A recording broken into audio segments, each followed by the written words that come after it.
Good morning everyone, welcome back to my channel, welcome to a new fresh blog. ঘুম থেকে উঠেই দেখি আজকে কিন্তু আকাশের মুখটা একদম ভার।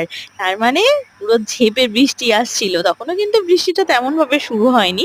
এনিওয়ে, বৃষ্টির দিনে এরকম চা দিয়ে যদি সকালটা শুরু না করা যায় বন্ধুরা, তাহলে আর কি লাভ হলো, তাই না? অনেকে বলে ঘুম থেকে উঠেই বুঝি আধা ঘন্টা 1 ঘন্টা নিজের জন্য রাখা উচিত।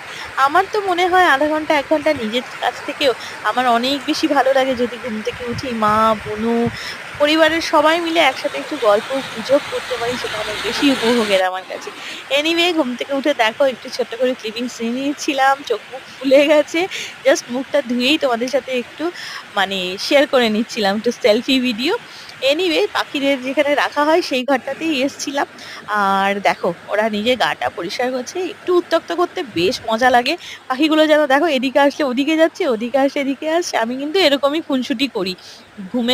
ঘুম থেকে উঠেও করি, কোনোদিন যখন ছুটি থাকে তখনও করি। আর আজকে তো দুর্দান্ত একটা ব্রেক দ্য ফাস্ট হয়ে গেছে। মেনুটা ছিল কিন্তু আলুর পরোটা। ইয়েস ফ্রেন্ডস, মা কিন্তু দুর্দান্ত একটা সারপ্রাইজ দিয়ে দিয়েছে। কালকেই বলছিল তোদের জন্য কিন্তু আগামীকাল একটা দারুণ সারপ্রাইজ আছে। এক মুখ হাসি নিয়ে স্নান করে রেডি হয়ে বসে গেছি সেই আলুর পরোটা দিয়ে ব্রেকফাস্ট করতে। আর অসম্ভব ভালো হয়েছিল। মায়ের হাতে যাই করুক না কেন, মায়ের হাতের যেকোনো জিনিসই কিন্তু বন্ধুরা আমাদের কাছে অমৃত সমান। যাই হোক, রেডি হয়ে বেরিয়ে পড়লাম। অফিস তো যেতে হবে বাবা, শুধু আলু পরোটা বসে বসে খেলে হবে না। দেখো হাসি মুখে বেরিয়ে পড়েছি। অফিসে ঢুকে কাজকর্ম ছিল, তারপরে কিন্তু লাঞ্চে একটু চিলা নিয়ে গেছিলাম। বুনু চিলা বানিয়ে দিয়েছিল, বেশ স্বাদ ছিল। এবার আমার ব্লগ দেখে জানো তো আমার নিজের রিলেটিভরা অনেকে বলছে, হ্যাঁ রে তুই সব কথায় অত মাথা ঝাঁকিয়ে ঝাঁকিয়ে হাসিস কেন রে? আমার তো মনে হয় দেখো চারিদিকে তো নেগেটিভিটির অভাব নেই বন্ধুরা।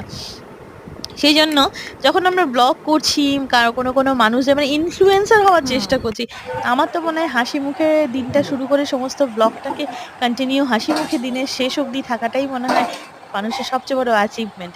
তাই না বন্ধুরা? কজন আমার সাথে সহমত অবশ্যই কমেন্টসের মাধ্যমে জানিও। সবজি বাজার থেকে একটু বাজার করে চলে আসলাম, ঝাঁপিয়ে বৃষ্টি আসছিল। এসে কিন্তু আমার এই প্রিয় হলুদ কাপটাতে একটু চা খেয়ে নিচ্ছিলাম। তখনও হাসছি, কারণ পজিটিভিটি রাখাটা কিন্তু এই নেগেটিভ ওয়ার্ল্ডে ভীষণ কষ্টকর। সেই জন্য অল্প স্বল্প রাখার চেষ্টা করি। আর এরকম বৃষ্টির দিনে একটু ম্যাগি যদি টিফিন হয়, আর কি চাই? বুনু বানিয়ে দিল, সবাই মিলে উপভোগ করে খেলাম।